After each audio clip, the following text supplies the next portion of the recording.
What do you see when you look at this Michigan State team? They have a lot of similarities to all of Tom's teams. They compete, they defend, they're physical, they're deep, they move the ball, they push the ball. A lot of things that they've consistently done well for a very long period of time.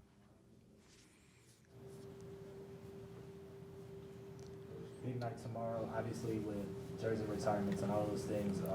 First with Luka, maybe what did you enjoy most about coaching him, and maybe some experiences with Roy Marble that you've had with him over the years? Yeah, obviously, with Luka, I have a very special relationship with him. Saw him early, and really got close with his family. As special a relationship as I've had in this profession on so many different levels.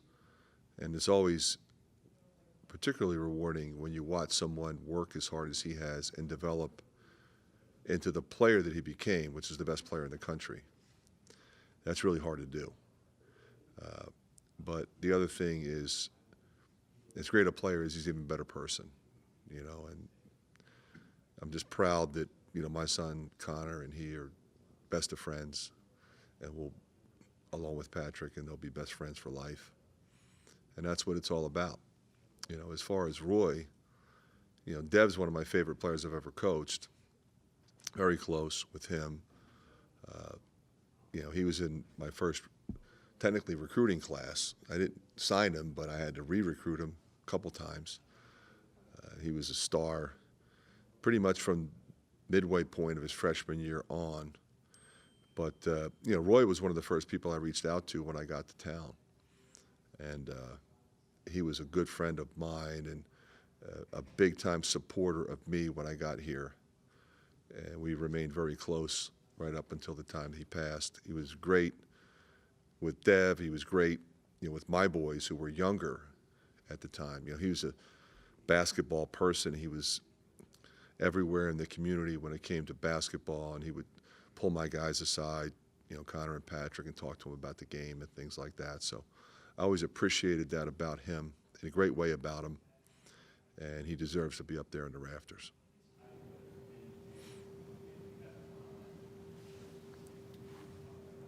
When you look at the team, end of the month of January, lost 3 or 4. This month, 4-1, and ranked for the first time. What can you attribute to the turnaround in February, if anything? We just kept plugging. I mean, this league is brutal. Lost some close games. You got to be able to come back and win some close games. Just kept staying positive with everybody. I really like the fact that we get really good play from a lot of different people, and that's great to see as a coach. It's really important. I thought, Iowa State was a really good example of that. Those kids really competed, and everybody I put in, it made an impact on the game. So that's the kind of team we have to have. That's the kind of team you have to win in this league, and we'll keep trying to do that. People you had covering Liddell got, I think, plenty of credit for their defense, but your cadre of guards all seem to have important roles in that game. Can you discuss how they played? Yeah, I mean, everybody I went to came off the bench and contributed in a big way, whether it be, defensive intensity, getting out on the break, moving the ball, scoring the ball. I mean, they all, got key buckets in key situations. A lot of the defense that was, employed to stop EJ, a lot of times it was guards doubling down, making him play in a crowd. It wasn't just the guy who was guarding him. And that takes great awareness and intensity and concentration. And those guys have shown to be really mature and understanding the game plan and carrying it out. You've talked a lot, and you've talked a lot about the business-like approach of this team. And the other night, when somebody brought up about the emotions of the game, you weren't worried about. From a coaching standpoint, what is that like? That's something you don't have to be concerned about with the team. I think when you really look at it, this is a long season. I say this all the time, but we started working out in June, and here we're still at it, and the games start coming quick now. You know, you can't overreact to any one thing that happens. You know, you got to stay the course. You got to be consistent with how you prepare, how you work, and I'm always going to be positive with them, and develop confidence, and move on to the next. It could be a big win. It could be a tough loss. Just move on to the next, and you know, try to get better. You break the game down, look at it, study it collectively, individually, and then, you know, affect change if change needs to be made. And those guys have been really professional this year. It's been a fun group to coach that way. Fran, do you have any thoughts or comments on what went on in Madison yesterday? You know, to be honest with you, Pat, I didn't watch the game. Kirk and I were really getting after it with Michigan State. You know, this has been pretty quick, as we've pointed out. You know, we got home too late after the game, but you know, turn around and try to get ready for the next one. So, you know, I really haven't given it a lot of thought. You know, I've said publicly before, the handshake line is not something I'm in favor of. Not that I'm not in favor of sportsmanship. Clearly I am. But, you know, I think it's a recipe for a problem and happens all the time. Do you think it should just be eliminated, or should it be case by case where the teams win? See, the thing, I don't think people realize, Pat, there's a lot of conversation that goes on between the coaches and the players before and after the game. If you want to give somebody a hug, you can. If you want to spend time with somebody, you can. It doesn't have to be forced, and it doesn't have to be right at that moment. You know, a lot of things happen throughout the course of the game. There's a lot of intensity, a lot of stuff said. You know, so you might have an issue, and there has been some. You know, I think we just move on. Is that the biggest problem, that things are way too fresh and? Yeah, it just takes one person to say something, and everybody's right on top of each other. You know, so, you know, and you guys know how intense we are. You know, the pressures on the players, the coaches.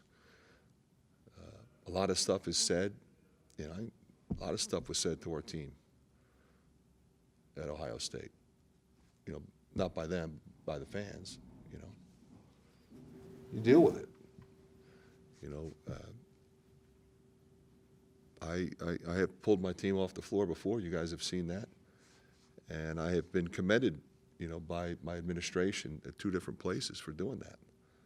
You know, my main concern is the health and welfare of our guys. Should you guys have to deal with that? Your players, like at Ohio State, some of the things that are said from the fans? I know it's part of the game, but I think people do go over the lines. Yeah, you know, that's a long conversation probably, Rob. You know, it's the way fans are. They're going to voice their opinion, especially if they're sitting close. And a lot of places, they're sitting right there on top of you. And we just ignore it. You know, we're used to that on the road. Everybody's in the same boat there. So I don't think that's going to change, quite frankly. All right, anything else? You guys are ranked today for the first time, I think, this year. I mean, what is it? I know it's just a number, but what does it mean for you guys, especially after all the players you lost last year, and to put yourself in this position to be ranked? Yeah, I think it's great, honestly. It's a confidence builder just because it's kind of towards the end of the season, the regular season anyways, and it's good to be kind of in that kind of realm of teams, and just shows that we're kind of peaking at the right time and we're beating the teams that we should be, and it's going to give us a lot of confidence going towards the end of the year. Kris, you talk about peaking at the right time. You look at the film from last game, especially the second half. It seemed like everybody that went in really played well. I mean, what did you kind of see on film, and just how would you assess just the team where it's kind of at right now? Yeah, I think I'll start with our activity on defense was really good, and we were the more physical team. That game we got a lot of the 50-50 balls, that kind of showed on film, and that kind of sparked our offense a lot. We're moving really well without the ball that game, and I mean, yeah, it all started with defense, and that's something that we're gonna have to lean on towards the end of the year. What do you see from Michigan State when you watch the film on them? They're a really up-tempo team. They like to push the ball. They're really physical, going to the glass, a lot like Ohio State. They got a lot of shooters that shoot a really good percentage. They're a tough team, and we have to expect their best, especially them losing their last game, and they're going to be coming in ready to go. Obviously, big night tomorrow with Luka getting his jersey retired. Maybe what was your favorite part about playing with him last season? It was probably just the things that he taught me. He didn't have to say much to me, but it was just his effort and attitude every single day. He brought an insane amount of effort, never lapsed at any part of the year. Every practice he gave his best, and that kind of resonated on me, just kind of the work ethic that he had.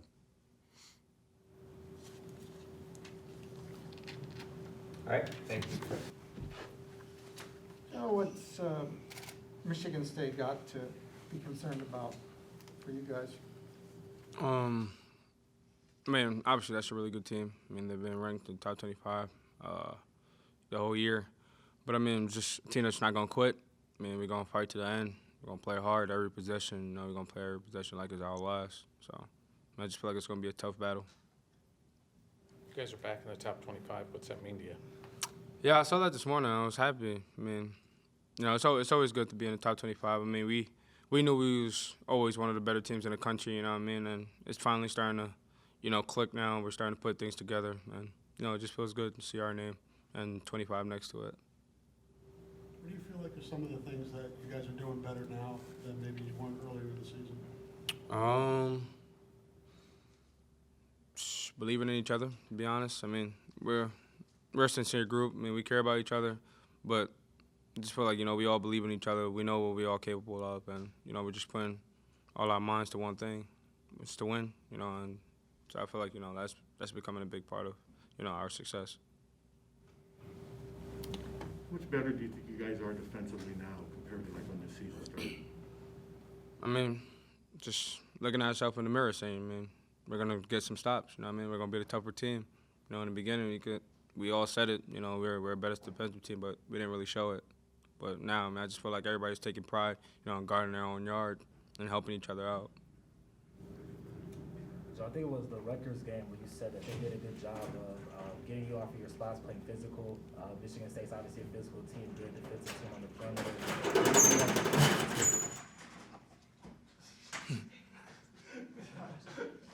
What do you see as the keys to attacking that defense and making sure the same thing doesn't happen in this game? Well, first, you're going to get them out of our space. We're going to, you're physical, but we're physical as well, you know what I mean? We're not going to just put your hands all over us. So we're going to get them out of our space, and we're going to play basketball.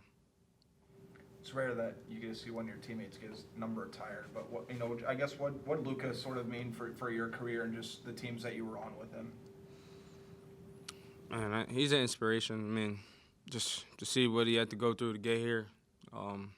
He's not the fastest, not the tallest, not the biggest, not the most skilled, but he just works hard, and he inspired me. I work hard, come in here, working on a game every single day, and he was the person who inspired me to do that. Even if it wasn't talking to me, I just see he came here, see how hard he worked, and I just added that to my life, and just feel like I want the same thing for myself. So he's a really good inspiration.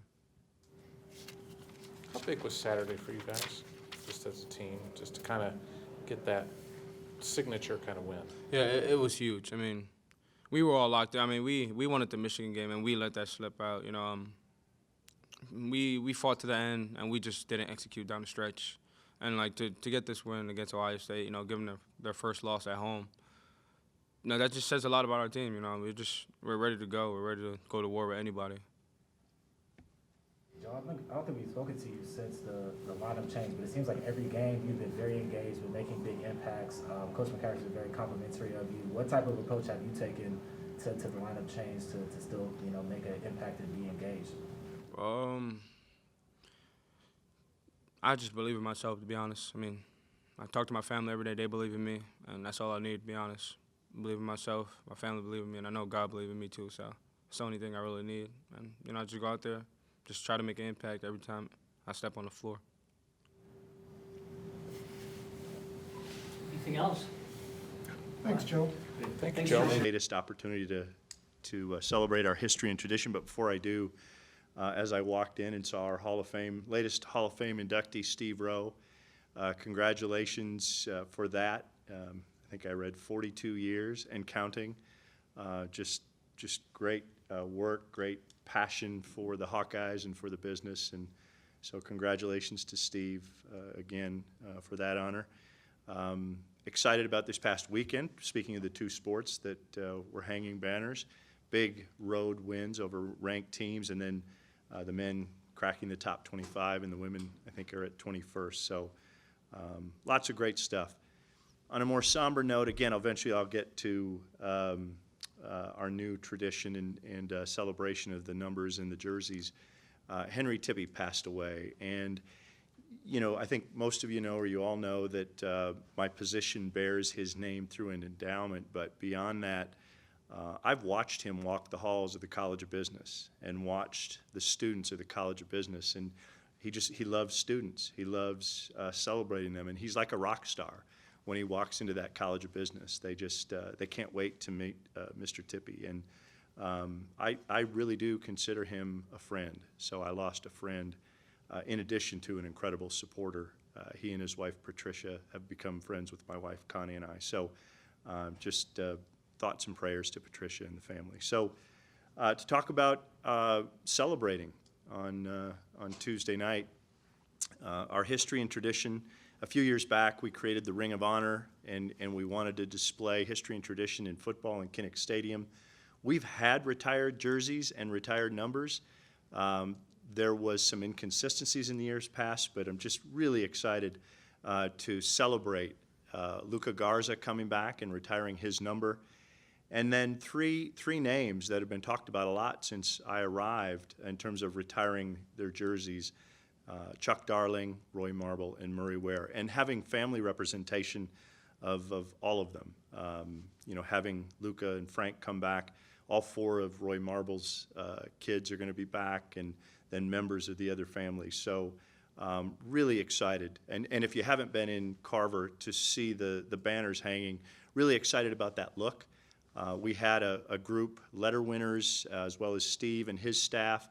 We studied the ways that this has been honored in some other traditional arenas, and we kind of took what we felt was good about most of them, and we'll be putting them on display in Carver Hawkeye Arena.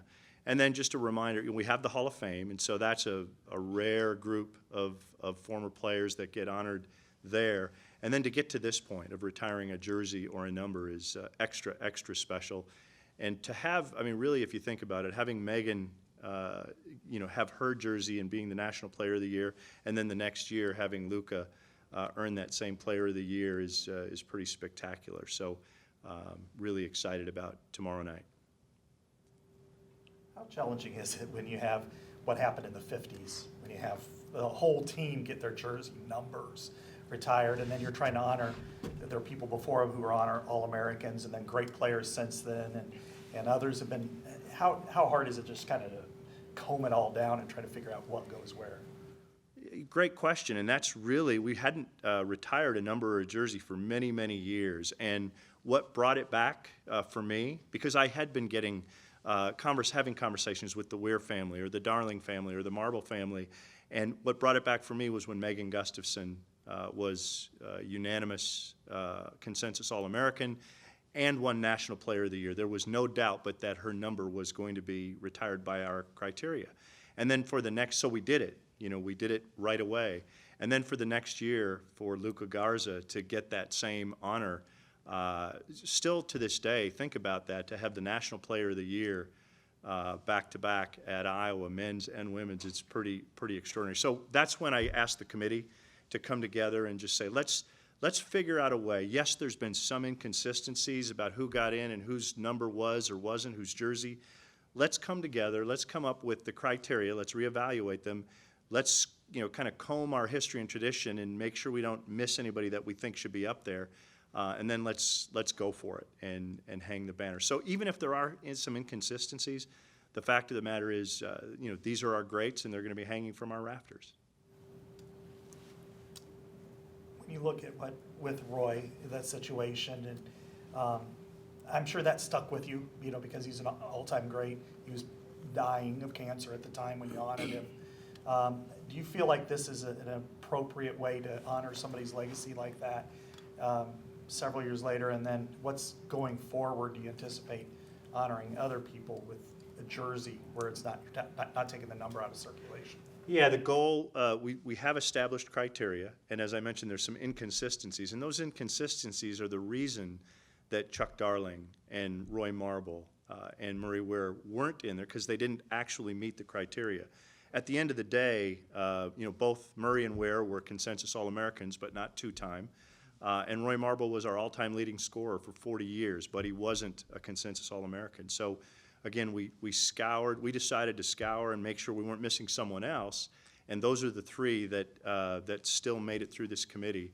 And so going forward, it would be my intention for as long as I'm here, and then it'll be up to the next person who sits in my chair to be consistent and following the criteria going forward. But we certainly weren't going to remove anybody, and we wanted to pay tribute to those three that we're going to be paying tribute to tomorrow night. Did you give any kind of thought to like a Don Nelson, for example? Was he kind of somebody you guys considered with at least a jersey or something like that? His name, and Steve can talk about, there were several names that we considered. Again, remember, there are numerous people in our Hall of Fame that have earned, that's a great honor here. This is a whole nother level, and as we studied what was done at North Carolina or some other places around the country, the consensus All-American, the two-time consensus All-American, and the National Player of the Year take it to that next level where we're going to honor tomorrow night, and then going forward, future jerseys and numbers. But he's certainly one of our greats, and you can have great discussions about who are some of our greats. We had the All-Decade team, the All-Century team, but having Megan Gustafson and Luka Garza in these last few years win National Player of the Year is just something. I hope we see it again, and maybe we'll see it more regularly, but historically, it had never happened in our program. Was there ever any thought of taking some of those numbers and putting them back into circulation from the 50s? I know in Patrick McCaffery's case, he had special permission to wear 22. Was there any thought to doing any of that? No, I didn't. We really didn't as a group, and I didn't personally want to take something away that we had already given to somebody because of the greatness at that time. I mean, the Final Four, and I wasn't here, but I can just imagine the euphoria that was felt around that team. So, no, there was never a discussion about going backward and taking something away, but more importantly, going forward, how we were going to how we were going to honor our legacy. Gary, I know you like to be methodical and careful about who you're retiring or whatnot, but given Luka came back, didn't play in front of fans for a year, to do what he did after the great year he had his junior year, was there a sense of urgency sort of to get him back on campus to retire it sooner rather than later, since basically he'd been waiting a while already? Yeah, well, the urgency was finding a date that worked in his schedule where he could come back and celebrate. You're right, last year with the COVID year, you don't want too much time to pass, but that certainly threw a wrench into the system. And then this year it was as soon as we could find a date that matched up with his schedule. So it's great. Can't wait to have him back. And, for some of our students who didn't get a chance to come to games last year, our freshmen, they're relying on having watched him on TV and maybe hearing from their classmates. But I can't wait for the students to, because, it wasn't that long ago they were high-fiving him on campus. So it's just great to have him back. Can you entertain another question on basketball? Sure. Like with the schedules. We've talked to Fran about this. How much do you get involved with that, with the 6 o'clock versus 8 o'clock, and have you kind of pitched the weekend games too as well? Can you address some of that? Well, at the end of the day, so the way this works is we sit down as ADs and coaches in the beginning of the year and we talk about principles. What are the scheduling principles? That's where we have our most input. And then what happens is we start to get, the schedule comes out And you know, we can say, you know, wow, we only have this many weekend games and someone else has more. Over the years, that tends to work its way out. Whatever schedule they give us is the schedule that we have. When it comes to times, we can give our preference on times. And, you know, playing on a Saturday in the afternoon or playing, you know, at 7 o'clock is better than 8 o'clock. We give our preferences, but at the end of the day, the conference sends us our schedule, and that's what we have. But we agree with principles, and you know, this year I certainly called in and said, hey, you know, it looks like we don't have many weekend games. I'm sure that'll be better next year, with a smile on my face, because the weekend games make a difference. I mean, we know for our fans to get here how hard it is on a weeknight, tonight at 6 o'clock, to get to the women's game if you're driving in from Des Moines or from the Quad Cities. So, Knowing that and discussing previously the scheduling principles with Rudner and stuff, I mean, there's so many factors, whether it's men's and women's basketball, wrestling, or hockey, or gymnastics, or whatever. It's kind of a difficult chore. Is that something, though, that whether it's to get it somewhat of a balance on the weekend versus weeknight, is that anything that your athletic director group can go and suggest and make that a priority or part of the principles that they discuss? yeah, you're right. If you see the list of principles that end up getting kind of negotiated, it's fairly long, and then it has to do with arena availability with men's and women's on the road versus at home. So yeah, it's a possibility that each year in the off season we get the opportunity to say, hey, you know, we'd like to focus more on this, or maybe you don't have to focus as much on that. But in the middle of the season, once our schedule comes out, it's, you know, we all understand it's a done deal. And then we have to take notes so that when we get into this spring's meetings, we can start talking about those principles. Gary, just given all the context with the Marble family, how important was it for you guys to be able to get Roy's children here? Wouldn't you guys honor him tomorrow? I think it's a huge deal. Not only that some of the kids, but all 4 of them are going to be here, and you know, that takes a lot of planning on the part of the family, and we're just glad that it's all worked out.